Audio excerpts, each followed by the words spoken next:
If you're seeing the xcom or Twitter error login error attestation denied, don't worry, because in this video I'll show you a few quick fixes that usually solve the problem fast. This is a common login issue and it can happen because of a browser problem, a network issue, or corrupted cookies and cache. So we're going to go through the simplest solution step by step. If this video helps, make sure to hit the like button and subscribe for more quick tech fixes. First, try logging in through a browser instead of the app.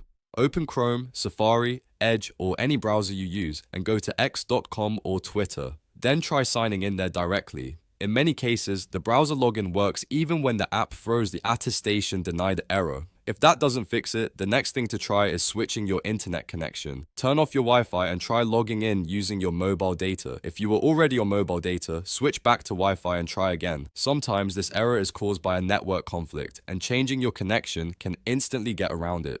If you're still stuck, we'll clear the browser data next. On your keyboard, press Ctrl, Shift, and Delete at the same time. This opens the Clear Browsing Data menu in most browsers. Make sure cookies and cache are selected, then clear them. This removes old login data that may be causing the attestation error. After that, close the browser completely and open it again. Then try logging into x.com one more time. In many cases, one of these 3 fixes is enough to get you back into your account. So just to recap, try logging in through a browser instead of the app, switch between Wi-Fi and mobile data, and clear cookies and cache using Ctrl, Shift, Delete. If this video helped, please like the video and subscribe for more simple troubleshooting tutorials. Thanks for watching, and I'll see you in the next one.